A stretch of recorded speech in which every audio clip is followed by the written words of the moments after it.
Hello বন্ধুরা, welcome back to my new channel and new video. তোমরা সবাই কেমন আছো? তো আজকে একটা আমি মিনি ব্লগ তোমাদের সাথে নিয়ে আসলাম।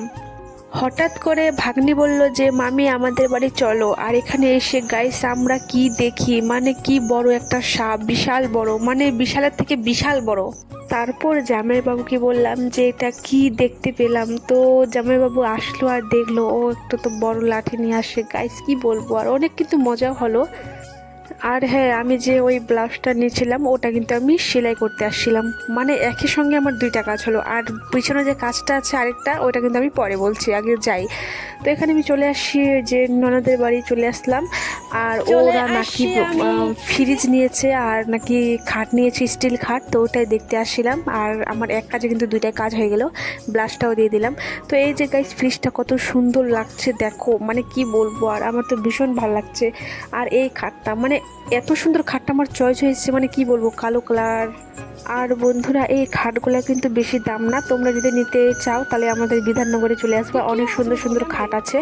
তারপর দিদি এখানে আসলো চা বানাতে, বললাম যে লাগবে না বানাইতে, তবে বানাই দিল, আর কি বলবো। আর এদের মানে কলপাড়ের পিছনে গাছ, হাই রোড দেখা যাচ্ছে, কত সুন্দর লাগছে দেখো। তো বন্ধুরা, তোমাদের সাথে গল্প করতে করতে নিয়ে আসলো চা আর বিস্কিট। তো চলো চাটা খেয়ে নিই। আর এখানে আমি বেশ খাচ্ছি গাইস, আরাম করে মজা করে খাচ্ছি। তখন আবার জামাইবাবু বললো যে আমাদের পাশের বাড়ির গ্রাম একটা আছে, ছোট্ট গ্রাম, বেশি না, তো ওখানকার জল ভরাতে আসছে, মানে নাম কীর্তনের জন্য। তো অনেক সুন্দর কিন্তু ওখানে কীর্তন হয়, তো গেলে কিন্তু তোমাদের সাথে শেয়ার করব। তো এই যে চলে আসছি তোমাদের সাথে, এই যে গাইস, মানে আগে কিন্তু অনেক লোক চলে গেছে, পিছনে কিন্তু আরও আছে, এই যে যে কয়টা যাচ্ছে। আর এই যে পিছনে আসছে গাইস, এটা কিন্তু আমার একটা জামাইবাবু, মানে অনেক মজা, মানে খুব ভালো ছিল। আর এই যে দেখো, তারপর আমি বাড়ি ফেরার জন্য রেডি। আর মেয়েটা কিন্তু আমার ঘুমাই গেছিলো। তো বাড়ি এসে দেখলাম যে ভাত অনেকটাই রয়েছে, যেহেতু আমরা এখন 3 জন আছি, মা বাড়িতে নাই।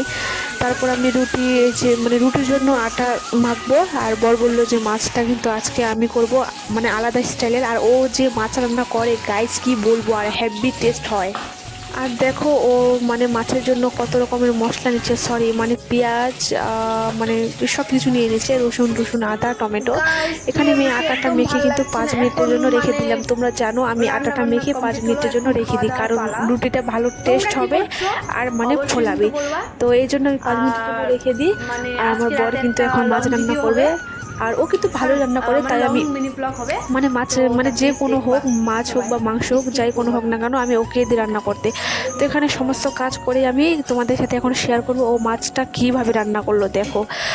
আর ও যেহেতু মাখা মাখা পছন্দ করে, তাই ও ঝোল করেনি, যেহেতু আবার রুটির সাথে খাবো, তারপর একটু মাখা মাখা করছি, একটু হালকাখানি ঝোল। আর দেখো কত সুন্দর গ্রেভি আছে, আর আমার কিন্তু গ্রেভি খেতে অনেক ভালো লাগে, আর ভীষণ সুন্দর লাগে আমার গ্রেভি খেতে। তারপর এখানে আমি মানে কয়েকটা যে রুটি করেছি, মানে বেশি কিছু না, বাবার জন্য খালি রুটি করেছি, আর আমাদের জন্য পরাঠা আছে গাইস।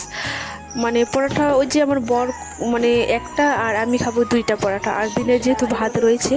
তো এবার কিন্তু সমস্ত কাজ হয়ে গেছে, রান্না বান্না, এবার খাওয়া দাওয়ার পালা, চলো এবার খেয়ে দেখি। আর এখানে আমি গাইস একটা পরাঠা নিয়ে নিলাম, মানে পরাঠা নিয়ে নিয়েছি, আর মানে 1 পিস মাছ, দেখি এবার খাই কেমন টেস্ট হয়েছে। ও মা, ও এম জি মাই, কি বলবো, মানে অনেক, মানে কি সুন্দর। তারপর পরোটা নিয়ে তো কাজ হবে না গাইস, এত সুন্দর মাছটা যেহেতু রান্না হয়েছে, তারপর ভাত নিলাম আমি, দেখি ভাতের সঙ্গে কেমন টেস্ট হয়। খেয়ে দেখলাম, বাপরে বাপ, মানে কি বলবো, আর মানে মারাত্মক টেস্ট হয়েছে, মারাত্মক। তো গাইস কেমন লাগলো অবশ্যই বলবো।